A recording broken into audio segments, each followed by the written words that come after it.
Hello and welcome to Bravo Outsider Podcast. I'm your host, Craig Midwinter, joined as always by Dylan Ferguson. Dylan, how's it going? Going good. Good to see you, C-Money. Happy to be back on the pod. That's a little thing between me and him. A little insider bit. Well, we're super excited to have our guest this week. It's Will Sloan. Pleasure to be here, and this is where I say my catchphrase. I believe in excess of everything except moderation. That's really good. Yeah, that feels like a very platonic ideal, actually, of a tagline. Like, it's just boiled down to its essential. So, Will, do you want to give our listeners kind of a background on yourself? Oh, sure. Just myself. Well, I have two podcasts. I'm more podcast than man. One of them is a film history podcast called The Important Cinema Club. The other is a sort of culture and politics podcast called Michael and Us. And I'm also a freelance writer. And I come to this podcast as you're called Bravo Outsider. And I come as an outsider, but as somebody who the things I'm interested in, I have gone very deep on. So Vanderpump Rules is most of the Bravo reality shows I haven't seen, but Vanderpump Rules has been a very important part of my life for the last, 4 or 5 years. So I'm very enthusiastic about this invitation. Awesome. Yeah. Well, we're super pumped to have you on here. What is it that about Vanderpump Rules that you find especially compelling? I think it's a brilliant idea for a show. It's like a great soap opera of, obviously the group themselves in the early seasons was this really great organic drama machine. There are some shows where you can feel them sort of reverse engineering drama, but this cast, at least in the early seasons, already felt like very lived in. Everything felt the friendships, the rivalries, the relationships, the heartbreaks, the breakups all felt very sincere. But then also the fact that it was set at this restaurant, which is this perfect structuring device, this pressure cooker, they all have to be there. That adds stakes. It's like, well, if somebody breaks up with somebody, what does that do to the restaurant dynamic? And then just also the fact that it's set against the backdrop of LA and this kind of low level wannabe LA showbiz stardom. And the fact that even Lisa Vanderpump, who is the boss of this and is always depicted as the epitome of elegance and class and all of that. I think one of the few times we see her hanging out with one of her celebrity friends, it's Lance Bass. So I don't know the whole milieu on so many different levels. On so many different levels. It's very compelling and has great depths. Totally. Well, let's get right into the Vanderpump Rules episode we're going to cover this week. We'll start with a 3-sentence summary. Do you want to summarize this episode in approximately three sentences? I think I can do it in 2. Right. This episode, season 11, episode 11, is about 2 broken couples in a friend group who try to undermine each other while also preserving their friend group. Meanwhile, a long-running situationship finally unravels.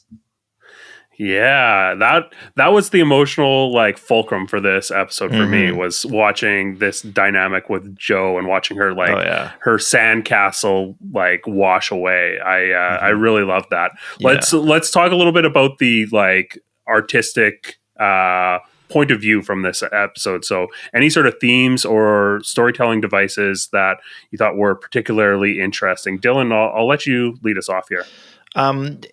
Just in terms of aesthetics first, I just want to say that I thought it looked great when they're on that Venice beach setting, just the combination of their skin tones and sand and blonde wood and white and pink clothing was just a really great look. I just thought that looked amazing. I think the general themes were basically what Will just summarized there, old relationships turning into poison or trying to prevent them from turning into poison. This was also for me really the ballad of Joe. This was really her episode, and she wasn't in the previous episode. I'm glad we had her back, and glad it also just absolutely shredded that we have like the conclusion of her storyline in such what for me was like a really brutal, like emotionally brutal way. I think totally.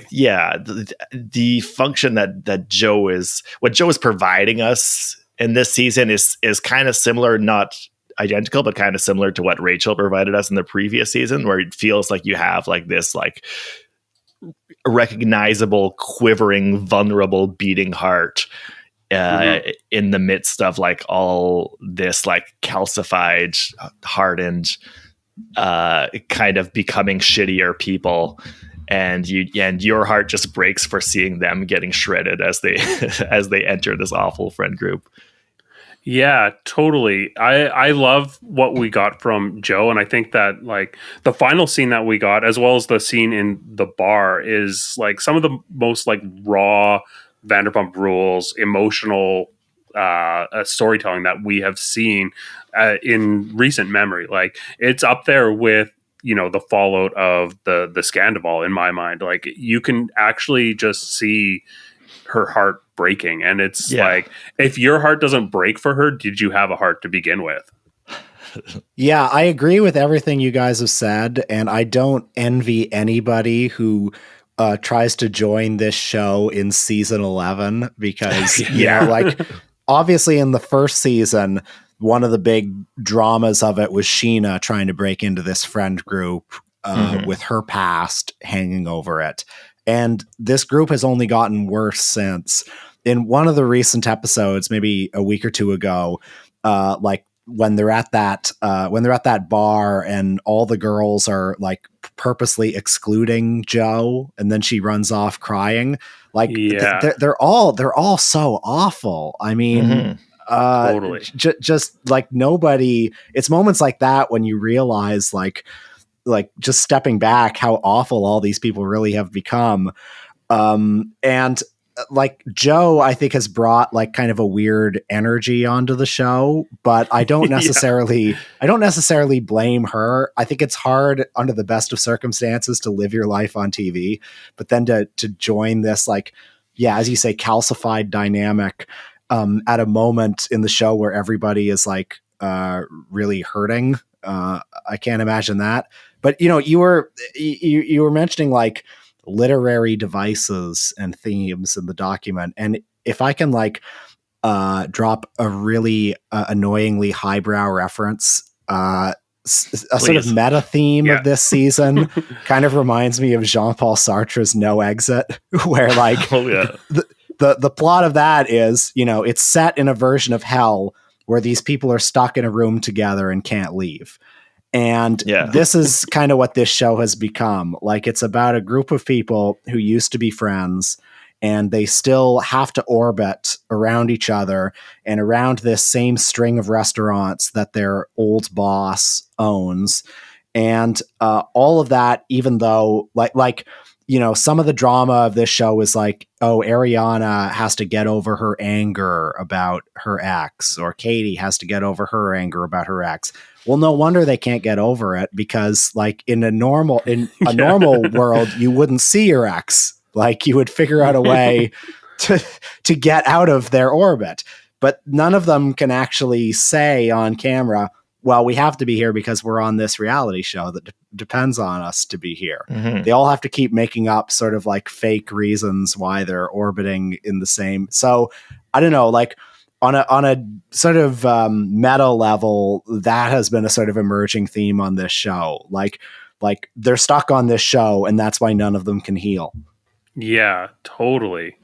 Yeah, I think like, I think that there's certain characters within this that are kind of like aware of the kind of the meta, like you said, being stuck within this social situation, and are like very skilled at operating within those confines and like leveraging that to their advantage. One like person Lala. That stood out to me.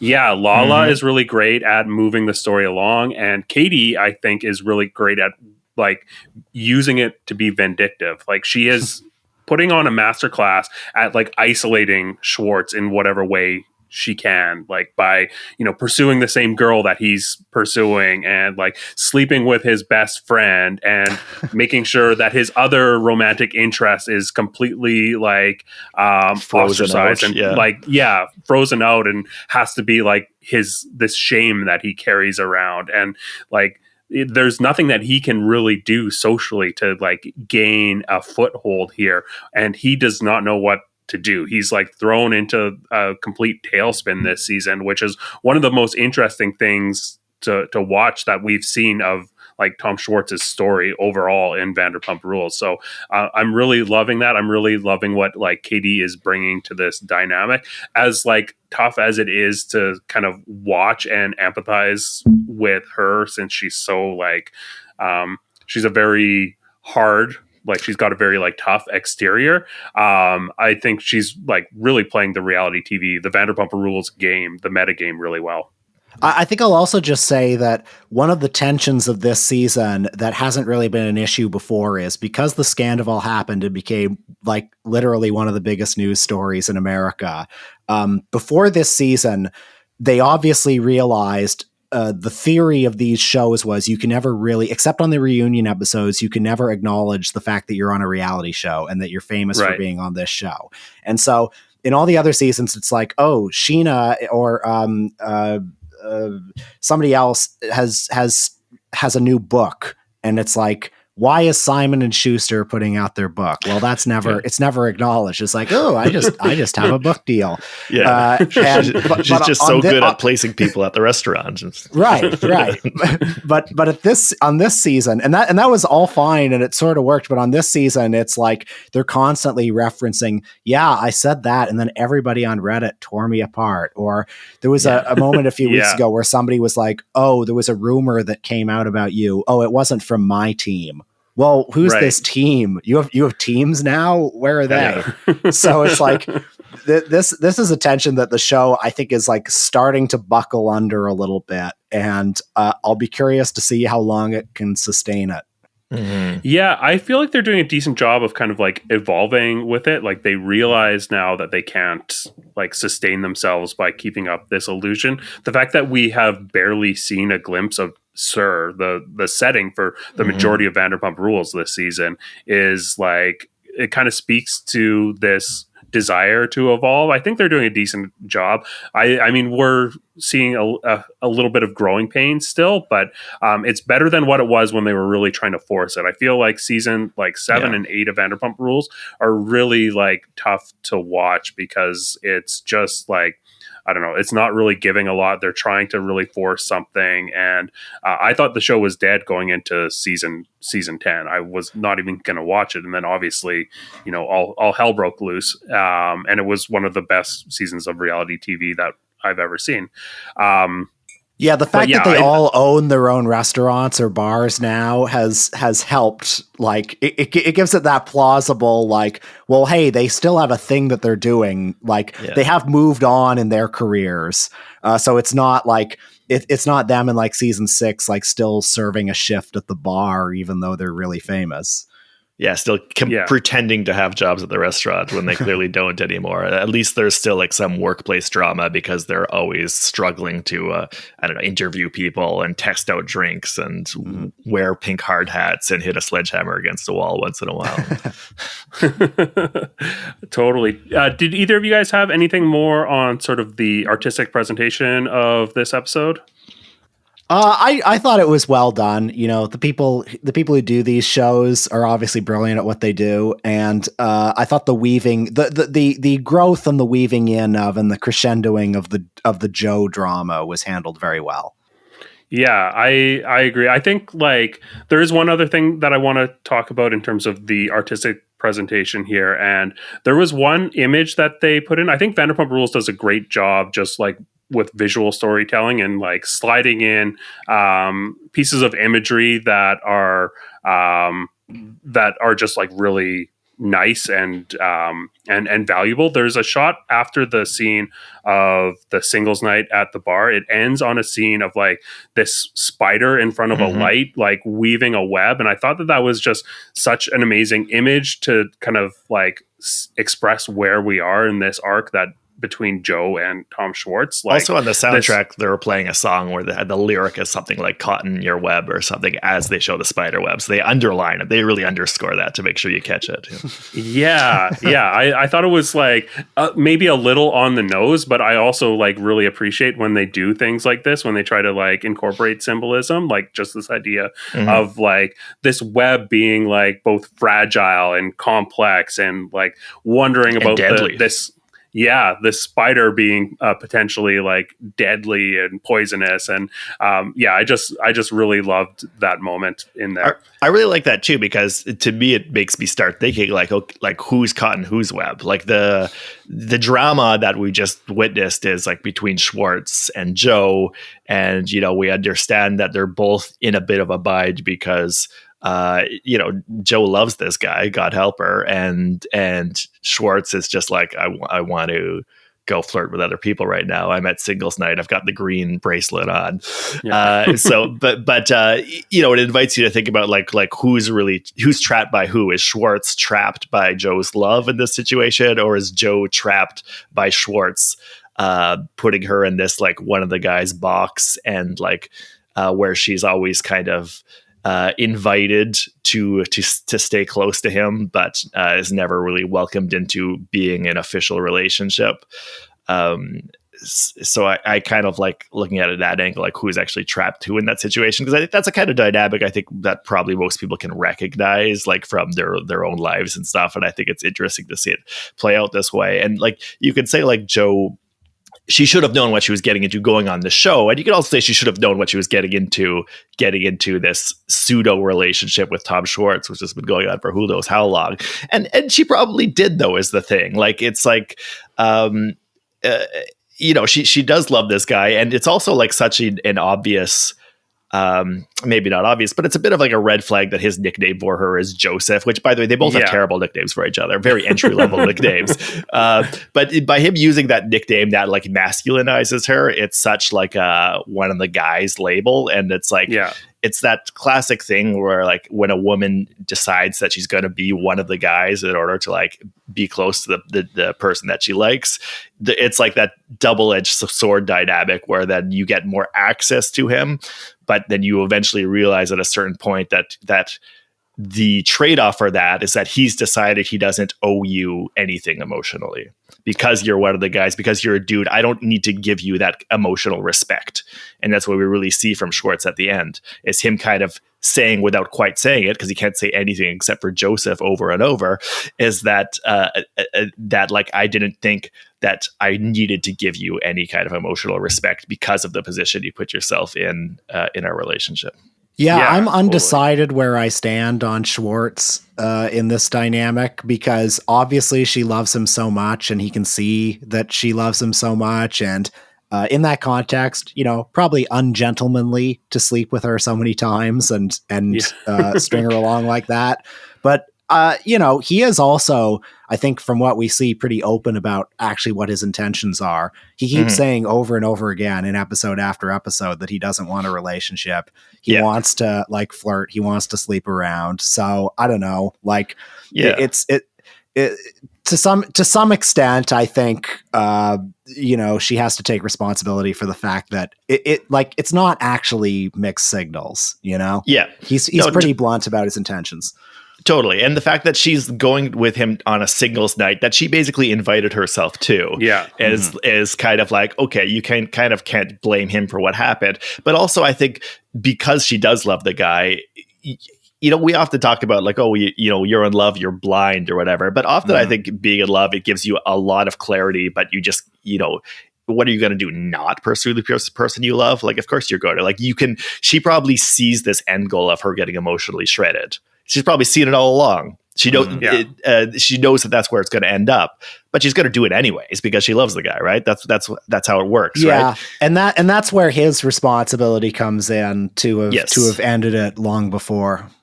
Yeah, and his responsibility just to show a little bit more emotional consideration when they eventually reach the point where she's confronting him about it. Because I've been feeling a little sympathetic towards Schwartz most of the season. I thought his like whole like awkward lunk act and just being kind of a dorky a guy struggling to make anything happen has been like somewhat charming. I don't think he's as irresistibly charming as Sandoval thinks he is, which is cute that he thinks that of his buddy.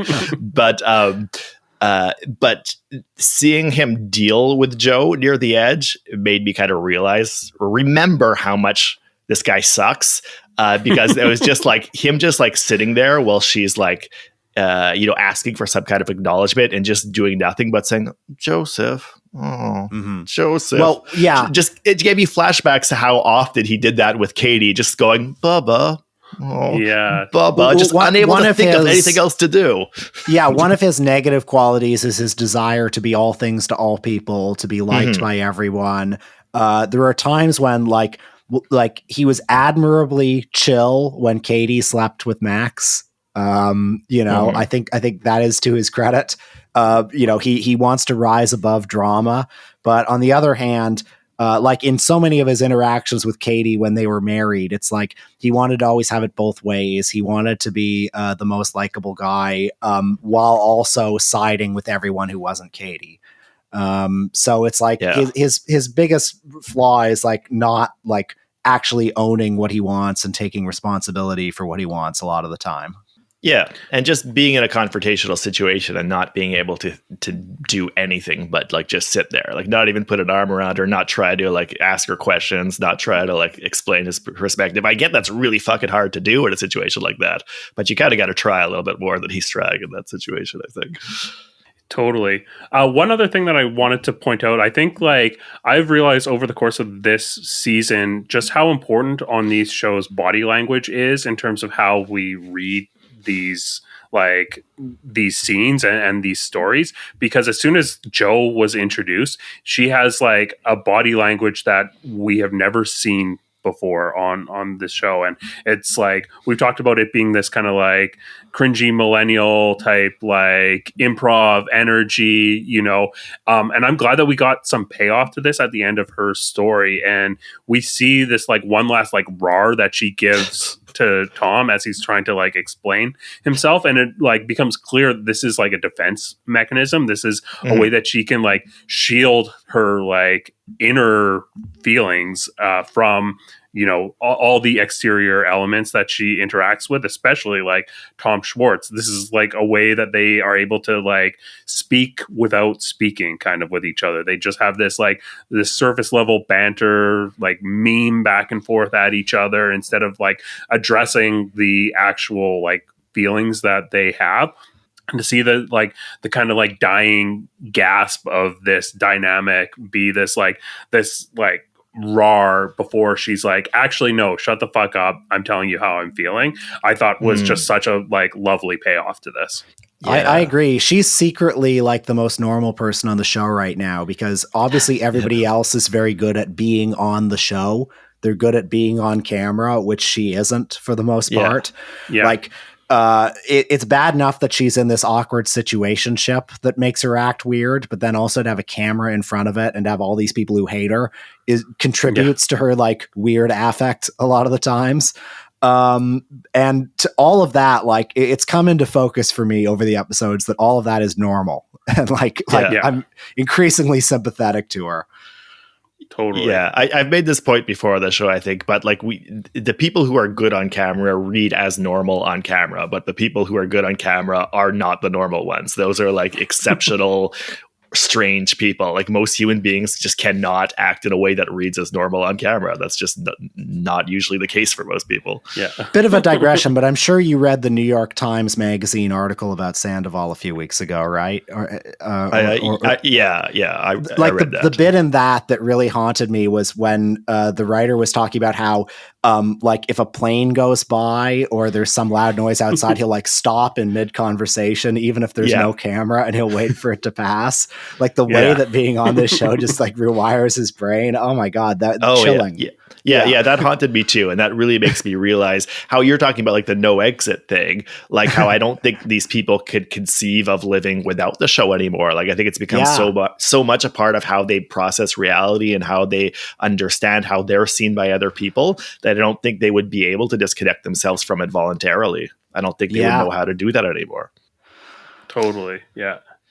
Let's get a poll quote. What's the most compelling quote from the text for you? Okay, I don't have the direct quote, but this will this can also maybe lead to the next section. It's like in Ariana's big moment on this episode where she's talking about how it was her dream house.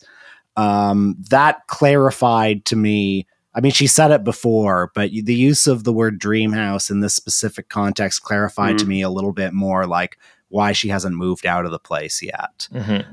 Really, the whole monologue I thought was pretty compelling and cast her in a more sympathetic light than she has been on previous episodes. Yeah. Totally.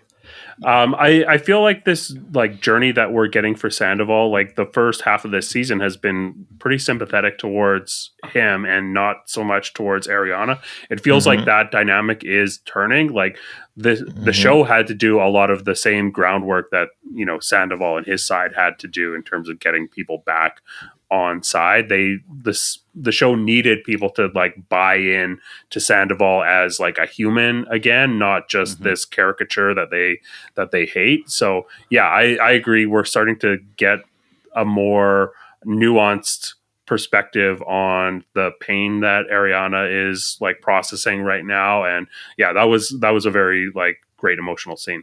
We needed that so badly, I think. Like we just needed Ariana to get emotional on camera and really explain her thought process, because like she's been putting up such a hard wall, and it's just been like Lala keeps pointing out, like, okay, well, just get out of that situation, get out of that house. Why don't you?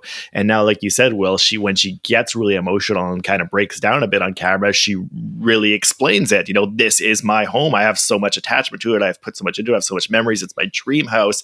Like, and then we understand the psychological stakes that she has invested in this place. Now it makes sense. We really needed that from her to like really understand where she's coming from and really see her emotions, because she's been like, for understandable reasons, been kind of hiding her emotions from us, and the show has been kind of hiding them from us too, because like you said, Craig, they've been putting a lot more work until now into trying to make us sympathetic to Tom moping around and, you know, staring off moodily into the ocean and whatever.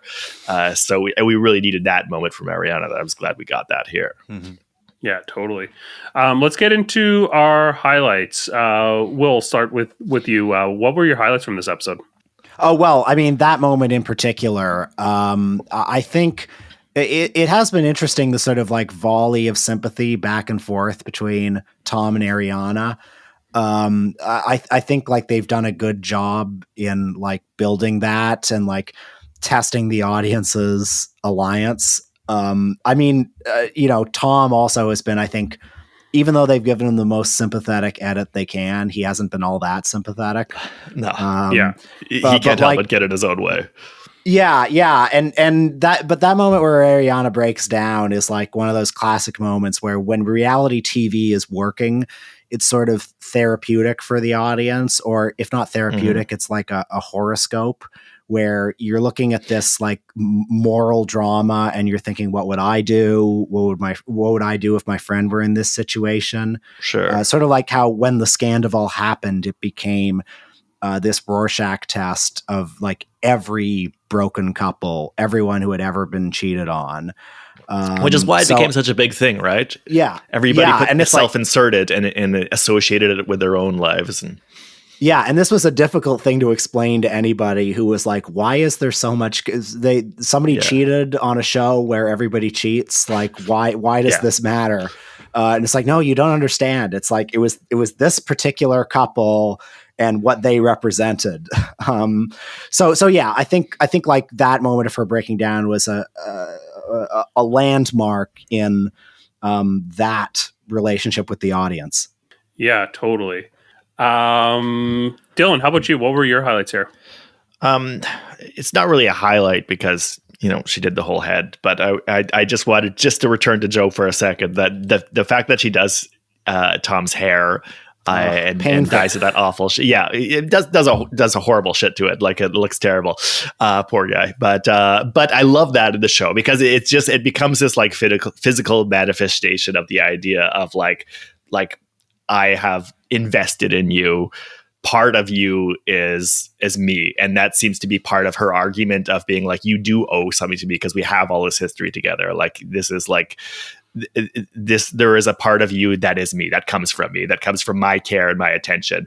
And when they're in the singles night and Schwartz is talking about being single and whatever, she cannot stop playing with his hair. She cannot stop putting her hands in it and playing with it. So I just love how this awful hairstyle becomes just such an image of her investment in this guy.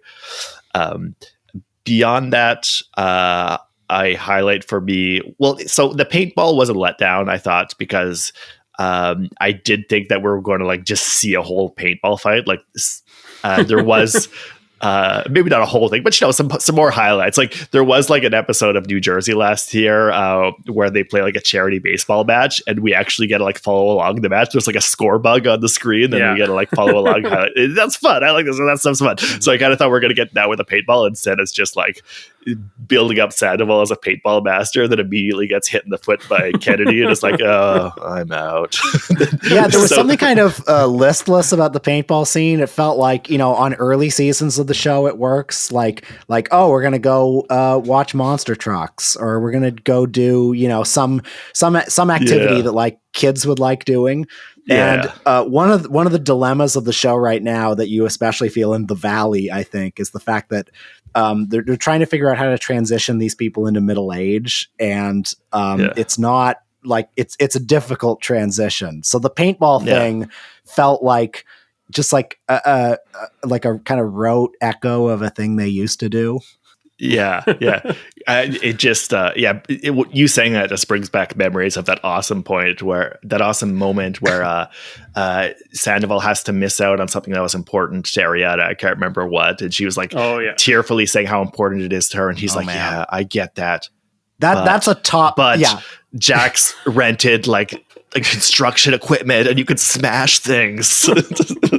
That's a top 5 moment in the show for me, because when I look at that, I think that is something I would do in a relationship. Yeah. I feel horrible about that, but I would try to do that. Yeah, totally. But the best part of the paintball was just obviously Sandoval has a paintball get up, and it's just hysterical to me that he shows up for paintball wearing something looking like he's in like a Joel Schumacher Batman movie. It's just really good. Just really, really funny reveal. That was good stuff. There was echoes of like, we're going to rent bulldozers and smash shit when we got the scene at like Top Golf where James is like, everyone's talking, or Ariana has always had this like really hard line about like socializing with Tom being a deal breaker. And James is like, but I really want to go play paintball with them. Yeah. And then Ariana's just like reluctantly like, fine, like you're going to do what you're going to do. Really, really love that. But one thing that I really liked about the paintball is just like, for one, they used it as like kind of intercut it with the blow by blow of the fight between Lala and Katie. Like, we got to see Lala explaining the fight that she had with Katie to Allie, and it's immediately cutting back and forth between this paintball match that's going on. And I like this idea of how they're taking this paintball game so seriously. This is like a real artificial fight that is just so real to these people, but it's, it's nothing. It's like, it's artificial. It's a construct. And I mean, that I feel like that is like really representative of what, reality TV is in a lot of cases. Like, this is not real, but it's very real to these people here. And I kind of liked it. I agree that it would have been nice for them to kind of like gamify it and, tell us a bit more story through it. But I did enjoy the paintball. And we got the cool, like, colored, like, smoke or whatever, the smoke bombs. That was fun. I also like seeing the behind the scenes at the, like, sperm bank, because I've never seen that before. And I was just impressed by how sci-fi it was. Like, this just gigantic stainless steel vats, just, you know, with the curdling smoke coming off them, like one of those, like, TikTok videos of Chinese people making huge meals for the village. It's just, like, really, really intense and sci-fi. It's like, why are the vats so huge? Like, it's I don't know. I'm sure there's a good reason for it, but it looks like they're going to, like, you know, pull out Austin Powers or something. It was really, really cool. Yeah, totally. And, like, the conversation that they had in this room, like, when I'm, like, revisiting it in my mind, I am picturing these like couches and chairs that are, like, so close together in this huge room with, like, big, like, gray walls, and they're, like, shot with a whole bunch of headroom. That's, like, really, like, isolating and sterile. My mental memory of how that scene was presented is probably at odds with how it actually was, but that's just how what it left me with. Yeah. And I realized I just said sperm bank there, which is not what it was. It was an egg freezing thing. I just used the wrong term. Whatever. You know, one of those centers. I don't know what you call thought it was a sperm bank. Was it a sperm bank? It was a sperm bank. It was sperm donors. Okay, and like, that shot of the big tanks, like with steam coming out of them, you know, I don't know. That's haunting in its own way. It's like this. You're just imagining, like, a huge vat of cum, you know. Yeah. Why is it so big? like Willy Wonka's chocolate factory or something. A craft brewery. This is artisanal cum, you know. Yeah. Check out this new barrel aged strain.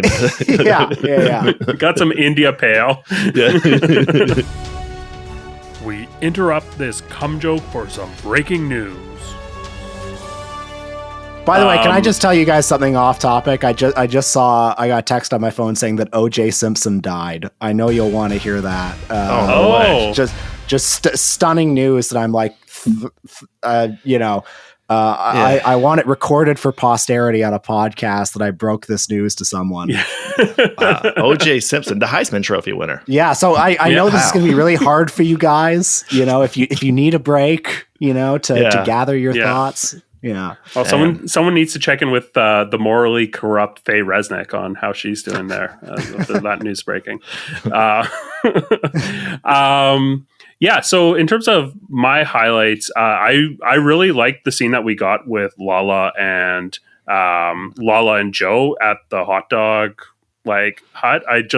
The fact that we got, I think was the first, like, lesbian kiss on Vanderpump Rules, and then it's immediately, like, cut to this, like, giant hot dog is just a really funny contrast to me. But I'm loving what Lala is giving us this season in terms of, like, moving the story along and just being, like, really open, as she, like, calls herself, like, she's soft right now. I think, like, that's what the show really needs in order to bring these sides kind of together for the sake of conflict, but, like, you know, make it so that they can actually be in social situations together. I think she's doing a great job of that. And I think, Dylan, you've mentioned it many times before, but Lala's at her best when she is, like, expressing, like, this empathy with, you know, she's got a really hard spin that she takes on it, but she's actually a really, like, empathetic character. And seeing her interact with Joe, who is so deserving of this empathy, and, like, listening to reason and being like, I hear you, I saw you at this hotel. I thought that was a really nice scene, because for me, this episode is, like, all about Joe. Well, in the past, when the show hasn't quite been working, sometimes you'll see, like, a character who's being ostracized form an alliance with someone. And when it's not working, there's a sense that, like, oh, the producers are pushing this person to be like, this ostracized person needs screen time. They need a buddy. So figure out a way to get in a room together. But with this, I think this season, Lala has been built up as it's convincing. Like, she's become a character who's convincingly capable of doing something like this. Yeah. which wouldn't have been the case a few years ago. But the version of Lala we have now has surprisingly become like the level-headed moderator. And it's great. I love her in that role. I mean, we saw like a glimmer of that at the end of last season, like in the Vanderpump timeline before the Sandoval broke, but just her like finally becoming open to the idea of welcoming Raquel in and being like, no, like you're not just the mistress. Unfortunately, that all like unraveled, and by the reunion, we got her, you know, saying you're nothing but a mistress again, basically. Yeah. But we're seeing Lala's like journey in her like recovery from Randall. It does make sense that she is like, you know, she's a few months ahead of Ariana in terms of being open to seeing nuance in the situations and being open to like, you know, what Tom Schwartz is not necessarily guilty by association, even though I think that's probably debatable that he was complicit in that affair. But still, like her being open and being at the point that she is in her journey post her relationship with Randall does kind of lend credibility to her position, I think. Yeah. Did you guys have any other highlights before we make our picks? I'll just say quickly that I noticed we haven't brought up Tori, and I think that's fine because I thought that was like very phony and forced. And Tori did great. Like she's like a good camera presence. Like she was quick on her feet and funny, but it just felt like so forced in there and very inauthentic. So I'm fine with not discussing the Tori subplot. I agree with you, but I'm open to this becoming something. I would like it to become something. I think it'd be funny if they started dating, but I think you're right. It does feel phony. Yeah, I 100% agree. All right, stars. Dylan, let's start with your stars.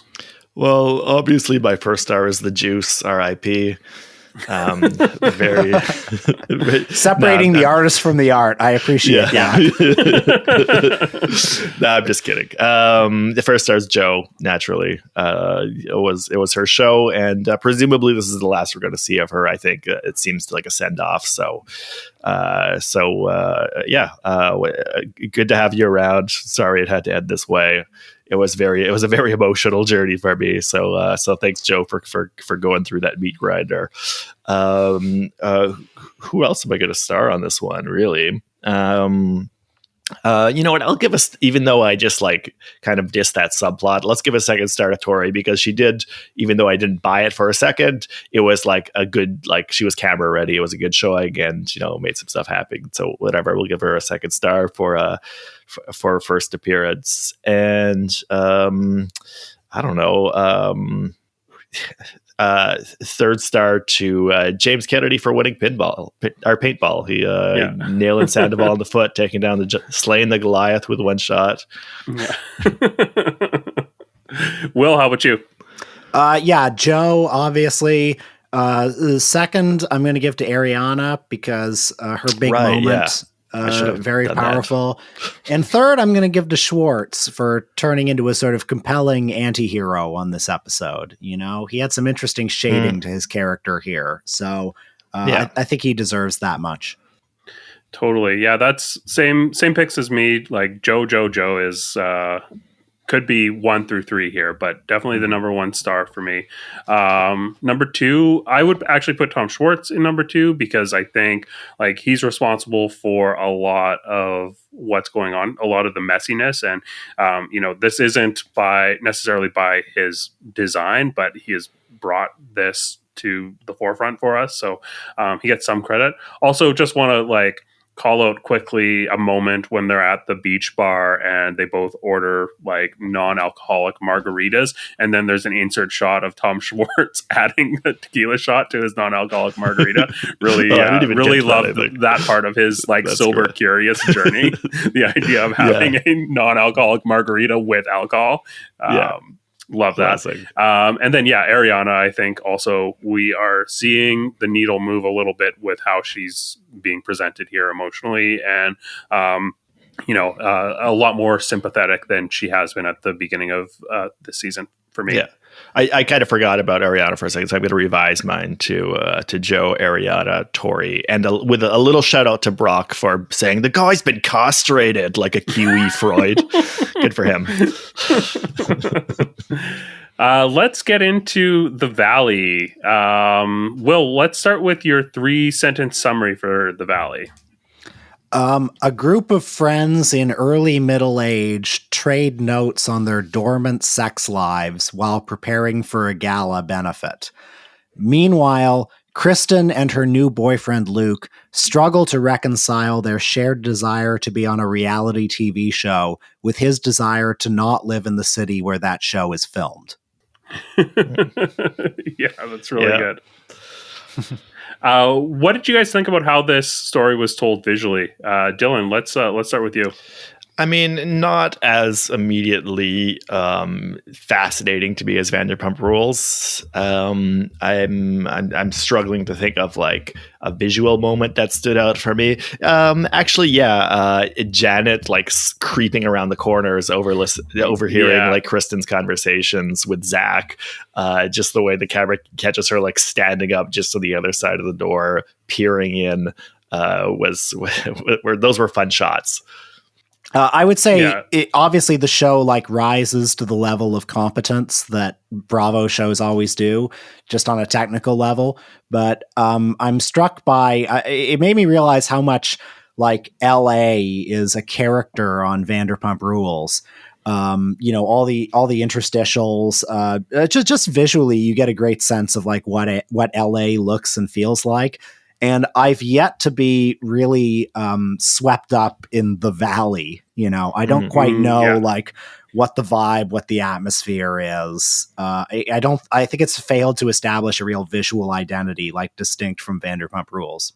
I will say that I do appreciate like at that Capri party house, whatever, that they were borrowing or whatever, when they are out on the balcony and you can see the whole skyline of LA glittering behind them. It is kind of like it reminds me of like Robert De Niro's Pad and Heat. Like it does give you that sense of like being in the city, but totally isolated and disconnected from it at the same time. You do get that kind of vibe.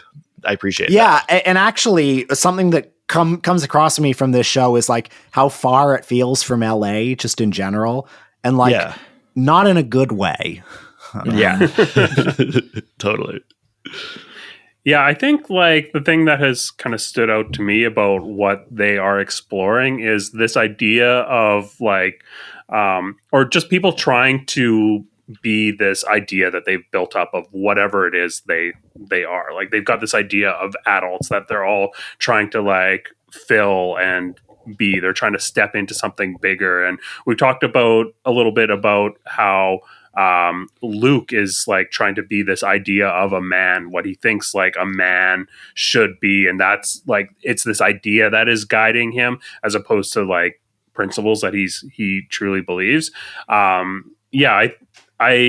felt this kind of manifest itself within this like the romantic date night that was being prepared for Kristen and Luke, like the like candles and the rose petals, like just like being like, oh, I've seen this in a movie. This is what romance means. And like, it's not really a very thoughtful expression like everyone is pretending it is. Cause it's just like, it's just pulling in gestures that they have seen. It's not like really putting thought into like who Kristen is and what her actual needs are. It's like a caricature. He didn't put all our favorite candies everywhere the way Schwartz did once when he was trying to seduce Katie. I mean, you joke, but actually, the whole like Luke Kristen plot, I'm unconvinced right now. So pretty much anything they do together right now, it's gonna take a lot to get me on board. Yeah, for sure. I find like I love Kristen and what she like brings in terms of the mess, but I agree like I'm not sold on this relationship, but it does make me eager to watch it like collapse, which I feel like it is going to. Maybe not this season since they're still offline they're doing, or off screen they're doing a podcast still, but I am hopeful that we're going to see this relationship break. I think it's the relationship I most excited to see break because it's the one that hasn't yet. It's interesting because like they've not been dating for a long time, and so much has already been invested in this relationship. It's like so obvious that she was like her last relationship failed, and she was like, "Oh shit, we have a reality show coming up like really soon. I need to get with someone." On top of just like the anxiety of being 40 and wanting to have a kid. So like, there's a very strong sense of like the fact that he's in the opening credits with her. So much is invested both like emotionally and like in terms of the apparatus of the show on such like degraded soil. I don't know. It's interesting. Yeah, it does really feel so much like he was just the guy who's there. And like you said, Kristen, it's like, I'm 40 now, like, you know, need to get moving on having a family and stuff. And he's just the guy who happens to be there at the moment. And like, he's not good on camera. He's in Colorado. Right. Yeah. He's not even sure if he wants to be in the city that has the reality show where he's in the opening credits. And like, he's of everyone, he's the least compelling on screen. He's like, you know, on Vanderpump during that period where like Katie was having these rebound relationships and these like absolutely not ready for the camera people were suddenly on camera. Like he's like that. Yeah, totally. Yeah. There is one other like image that I just wanted to bring up. I don't have a read on what it could possibly mean, but I just love the scene that we got at the fair where there's these three guys with their like strollers and they're just standing there in front of like a whole bunch of American flags talking about the like how shitty their sex life is and like the parts that are wrong in their relationship. I don't know what they're trying to express by this, but I love the imagery. Let's get a pull quote. What quotes did you have here, Will? I have two, actually. There's one that's like a really obvious funny quote when Jax is going to the gala and he says, "I need a hors d'oeuvre. The buzz is kicking." And then he says, "You don't pronounce the H in hors d'oeuvre." And I always like those little moments when Jax's ignorance, like there's an episode of Vanderpump where I think he doesn't know who Gandhi is. I love just like little things like that show the limits of his knowledge. But the secret most compelling quote is when Kristen and Luke are at dinner and she says, "Right now, my work is here." And I think work is like a very loaded term in this because like it's unspoken, but what she means is the reality show. Right. And and that's one of those things like on this show, like on most other reality shows, they don't really acknowledge the artifice of the show. They don't acknowledge that this is the fact they're on camera is a structuring fact in their life. So that was like a small glitch in the Matrix moment. Yeah, totally. Let's dive into highlights, Dylan. What are your highlights here? I do like Michelle describing her relationship as "now I'm in the world's longest booty call," because it just really sums up how awful their relationship is and how much they actually just loathe each other, which is just kind of funny to me and sad. I do like seeing Kristen try to navigate the fallout of this with her like particular skill set. Well, Zach, who was kind of as responsible as much as she is just like trying so much to be like the conciliator, the guy who's going to put people in the same room and they just shut up and not talk because he doesn't want to actually be involved in it. He just wants to force people together. So I don't know. That's kind of entertaining. I also really liked how Jax kind of weighed in as the reality TV professional, being like, just go out there and call him a liar. Like, just say he's lying, call him a liar. Yeah. And you know, he's got a point. He's like, I mean, that would escalate the situation. But you know what was a really pro move from Kristen is that when she says to Michelle, "I have done nothing but protect you." You know, that's elite thinking there, because immediately everybody's like, "Ooh, what secrets does she have in Michelle?" She's like, "I will not elaborate on anything at this time, but we'll just drop the hint that I'm like hiding some one of her secrets for her." That is a pro move to do that. Yeah, totally. Well, I was interested in the talk about Jax and Brittany's sex life. because it was very offhandedly mentioned on Vanderpump a few weeks ago that like somebody said, "Oh, there are rumors about Jax that he's like on the town, hooking up with girls." Jax Taylor. Yeah, I know, and like. I just want to put a pin in this discussion. When Brittany says that it's like tumbleweeds in her sex life, that feels like a very like telling conversation that will inevitably bear fruit in the coming weeks. Yeah. Totally. Yeah. Will, did you have any other highlights here? I think a problem with this show for me so far is I sense them really flailing to make drama. Obviously it opens with the aftermath of the dinner scene where they're all yelling at each other. But I think it's telling that, there's an attempt to make drama about the fact that somebody shows up in a bad dinner jacket at the charity event. There are a lot of things like that. So frequently something like that will come along that's supposed to be drama, that's supposed to be a highlight, and it just kind of falls flat. So I struggle to find highlights on the show, frankly. Yeah, I think that like if you had a more experienced cast, like if it wasn't just Jax and Kristen that had like on-screen reality TV experience, I think that there would be ways to make something happen there. Like if this was a housewife show with an established cast, there for sure would have been a lot more fireworks at this, but it definitely did fizzle. I think the only highlight for me from this episode is that we're continuing this kind of exploration of like the label being way worse than the behavior behind it, which has been a theme in the past episodes. Everyone is so much more worked up about the label of being a racist or a Republican being thrown around than the actual like behavior behind it. And yeah, I think it's really interesting that Michelle has such a strong reaction. Like it definitely is like a bit too it has rocked her to her core. Like there's definitely some truth behind this.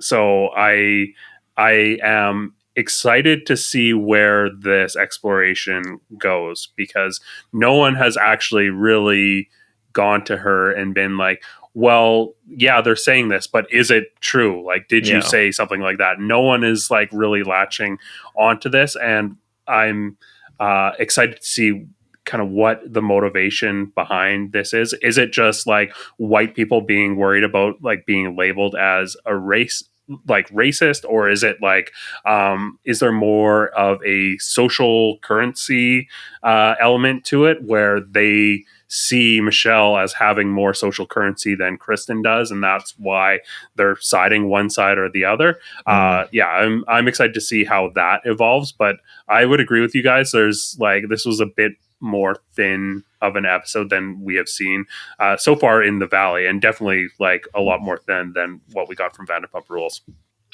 Yeah, if you could see my notebook right now, which you probably shouldn't, it's like I have like 6 times as many notes for the Vanderpump as the Valley. Like it wasn't as gripping. As far as the dinner jacket thing, though, I do have to say very regrettably, because I loathe Jesse, but I actually kind of like the dinner jacket. I thought it was kind of nice. I would probably wear that. I do think Zach had like the right read on it, and being like very like 80s Miami. Like it does look like he showed up looking like he was going to get shot by Crockett and Tubbs and like fall through a glass table next to a pool. But I thought it was kind of cool, actually. I think conceptually there's a problem with the show right now where it's like, if they're like in Vanderpump Rules, like again, they're all at a restaurant. There's a reason for them to be there. There's a reason for them to be friends, and there are stakes if they don't get along with each other.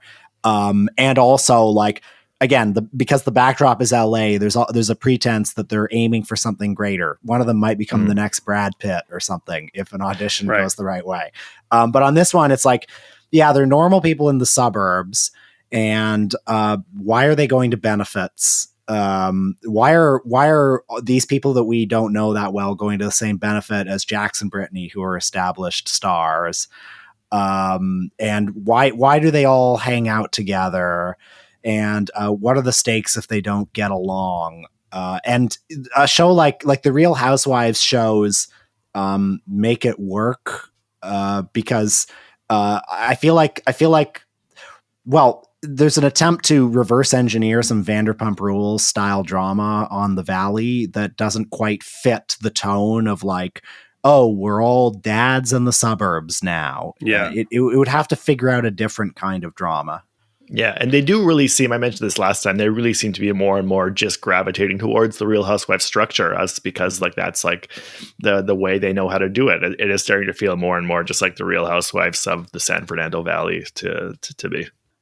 Yeah, but with a lot more like pretending. Like they're trying to really step into that. One thing that really highlighted that dynamic to me especially was how Jason gets like held up as like the only real adult in the room because he's a lawyer. They're constantly talking about like him as a lawyer. Like Zach's like, oh, your like semantics are so hot to me. Yeah. And you know, even Janet is like, if you were deposing someone, like what would you say? And you know, we've seen him being held up as like the only real adult, this like aspirational figure because he's like got a big boy job being a lawyer, I guess.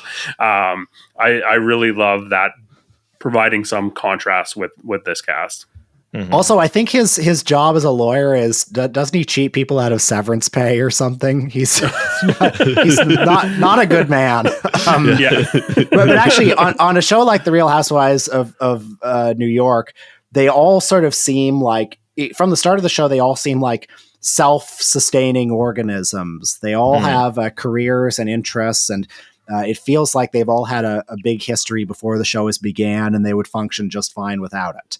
They've all got their stuff going on, and I don't quite get this sense on this show where like even with Jax and Kristen, like they need this show more than the Real Housewives need that show.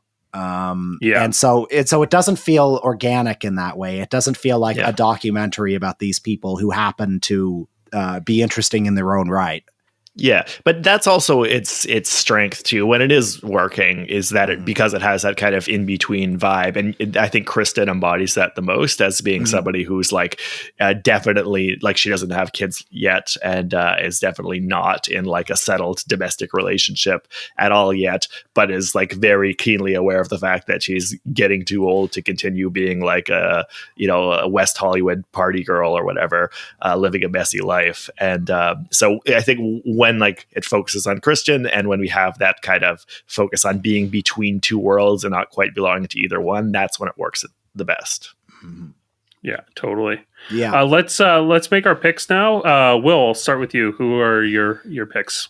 Well, I'm gonna default to the characters that I know and love, frankly.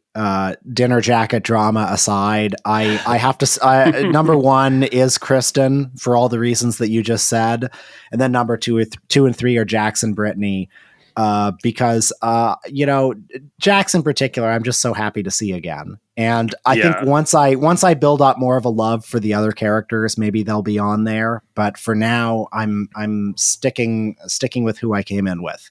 Yeah, that's fair. Dylan, how about you? Yeah, I feel pretty similar.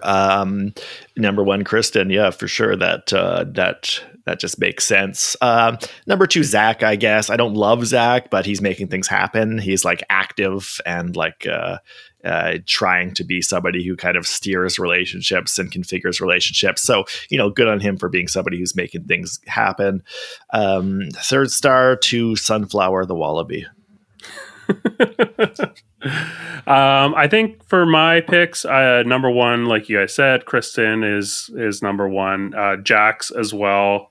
Just the familiarity. I think we're like seeing a little bit of growth, like actual true growth here. At least when we see him with Cruz, seeing the legitimate like caring side of him helps humanize him, which is something that was like there at the beginning of Vanderpump Rules, his run on Vanderpump Rules, but was like kind of getting lost in this caricature that he became. So seeing him get grounded a little bit, I find that compelling. Even if we didn't see like a ton from him this episode, just added some nuance there. So I like that. And I want to give my third star to Janet. I like where this is going with her. I like that we're like kind of getting her built up as this like this puppet master in one sense, but also being like really affable and, you know, just like a likable character. She reminds me a lot of how Lisa Vanderpump was portrayed on Real Housewives of Beverly Hills, like really being able to like pull strings, but also being like, you know, endearing and likable. So I think that is an archetype that I would love to see her fill on this show going forward. So going to give her a star for that. Did you guys have anything else you want to say about the Valley? I'm optimistic. I would like to see them lean a little bit more into the kind of Real Housewives structure. And I feel like the show could possibly get better even if it or especially if it becomes less dramatic and it sort of spends time like building the characters and making their relationships with each other convincing. Right now, for me, it has a sort of sense of being reverse engineered.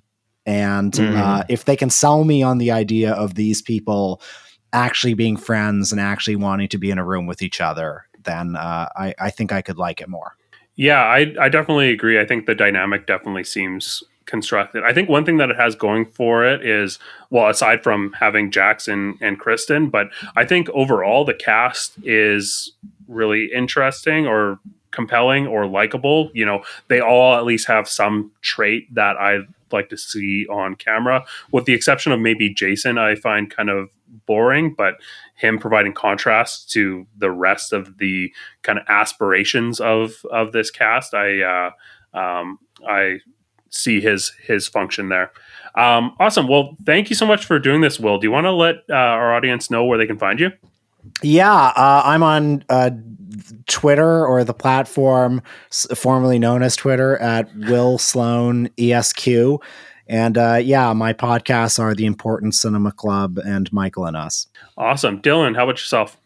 Yeah, well, thanks so much for being on, Will. You can find me on Substack, Dylan Ferguson, Dylan. And if you want to hear me talking about horror movies, you can do that on the now defunct podcast, Mind Over Splatter. And I'm Craig Midwinter. You can find me just running our Instagram account at Bravo Outsider. We're also on TikTok at Bravo Outsider. We post VR versions of our podcast on BravoOutsider.com. So if you've got a headset, be sure to check that out. Until next week, keep on wifing. All right, BOJ.